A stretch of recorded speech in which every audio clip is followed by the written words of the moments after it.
conversations. Pursuant to the 6th and 14th Amendments of the United States Constitution, the corresponding sections of the Georgia Constitution, I'm required to make a full and complete statement to the court. For the record, and if God forbid this goes up on appeal for the appellate courts or another tribunal, commission, or administrative body, I was told, based upon information and belief, that when we arrived at 8:30, 9 o'clock today, we did not come into your courtroom until almost 11:30.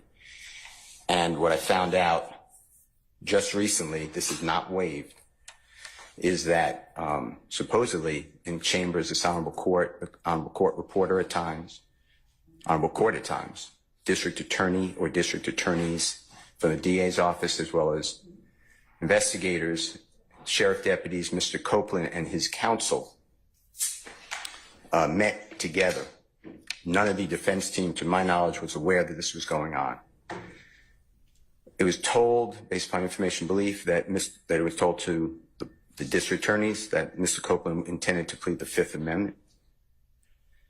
Then I was told, based upon information belief, that Adrian Love, the lawyer for Mr. Copeland and this court, were together, and Ms. Love made representations that John Melnick supposedly spoke with some attorneys for the accused and wrote an email to Ms. Love, to Adrian Love, stating that Mr. Melnick does not represent the witness, and that Mr. Melnick wrote an email saying F you, and then somehow that email was CC'd to me. That never... Mr. Steele, can I interrupt you for just a second? I'm kind of disturbed because that's ex parte. All that was an ex parte conversation. How did you find out about any of that? Well, I'm disturbed too. And the reason I'm asking you a question. How did you find out about it? I'm going to ask you the question. Okay. Scuttle, if you look at SCUDDER versus State, which is 298 Georgia, 438, it's Division 2, 782 Southeast 2D 638, 2016. Our highest court says when a court meets, because Mr. Copeland comes in, meets with the court supposedly made statements, which I assume is somewhat accurate based upon what you just said. We're entitled, Mr. Williams and every other person wrongly charged here is entitled under the Georgia Constitution to be present. That's a critical stage. It's just like when you meet with me, and you and Mr. Adams meet with me, and others have met with me. It's those are ex parte for a lot of different other reasons, but I will certainly note that for purposes of record. Well, I'm going forward. What I was told was that Mr. Copeland said... And you haven't answered my question yet. I'm not going to answer that question.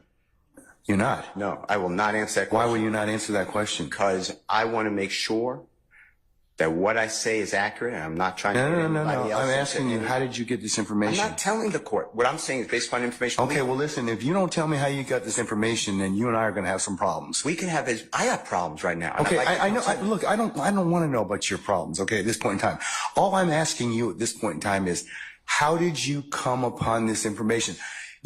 Look, if the case gets reviewed, the record's going to be available for our appellate court and for whatever reason. But it's disturbing that somehow you have surreptitiously gotten information in regards to the court's private ex parte conversation with a party.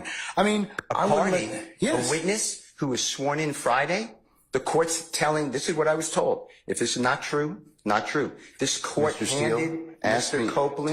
Tell me how you got the information.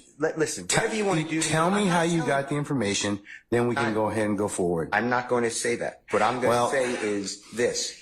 I was told, and I hope this concerns the court. It concerns me that you have proprietary information. Why is it proprietary? Or information that you should not be having that was ex parte. Why? With a party. Why? State of Georgia. How about the witness?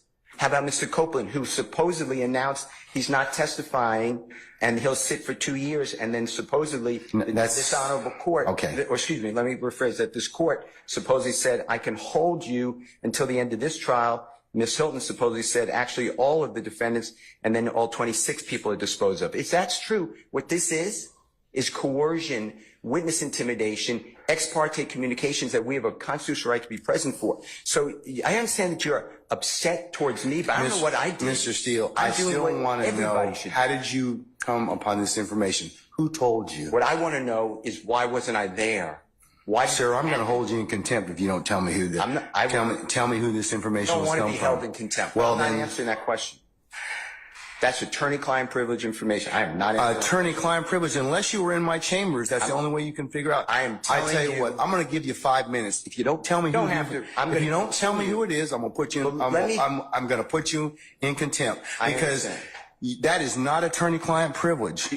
Attorney work product privilege. I am not. How did you get that information go to supposedly answer from my chambers? Did somebody tell you? I'm not. You should have told me.